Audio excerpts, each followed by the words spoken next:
If you've ever felt like your own mind is your worst enemy, by the end of this video, you will know exactly how to turn your ego into your friend.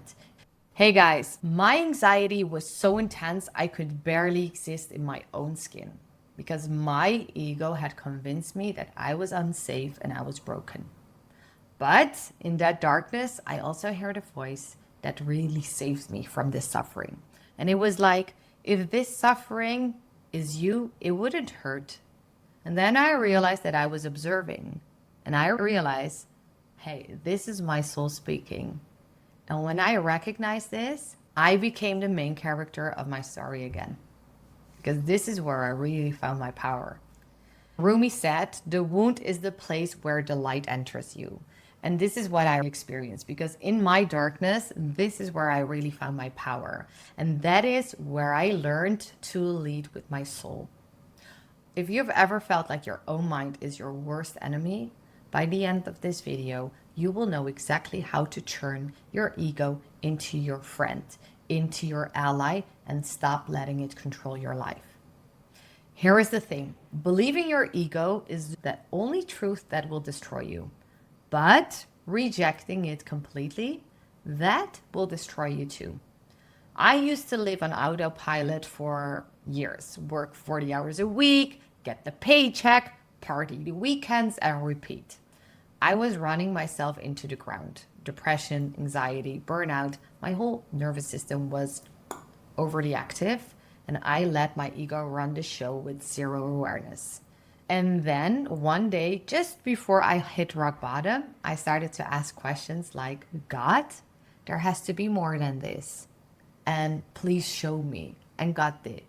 And that is when I realized we have two parts: your soul, the real you, the spark that God gave you, and your ego, the part that says that I matter, that sets boundaries and protects you in this world, okay?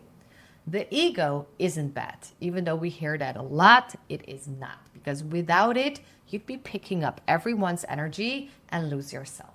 The problem starts when your ego thinks that it needs to run the show and that you start to believe every thought it throws at you. And here is the breakthrough. When those dark thoughts show up, stop asking, why am I like this? And start asking, what if this isn't me? What if I am just tuned into the wrong frequency? This came super intuitively to me, this metaphor I'm going to use. I started to think, what if I'm just a radio device sending frequencies the whole time? You are like that radio.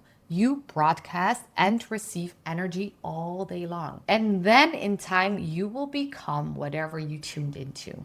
This is so important to understand because when you're anxious, low, or burned out, you tuned into really low frequencies, thoughts that don't even belong to you. And maybe you recognize this with, how can I even think this? And that is where I thought, how can I even think this? Like, who is this observing the I? You see what I'm trying to say? Let's say you believe the thoughts you're thinking, even though it hurts, even though it feels really bad. That is when the suffering feels real because you start to believe it. Okay, so how to make your ego your ally? Be the radio operator. Stop letting random thoughts control your reality because you will have so many thoughts which are not yours. You just pick up on them. Choose your frequency. 2, give your ego a better job title. Tell it to help you to create something that matters. And not just to protect you from fear, but also to create something.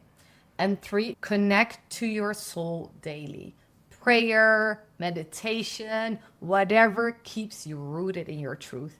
Setting the intention every day in the morning, it's such a powerful and simple thing to do. And 4, for me, really the hardest, but that is to surrender control. This is my daily practice still because your ego wants to control, but I know that God has a bigger plan. And here is what I know now.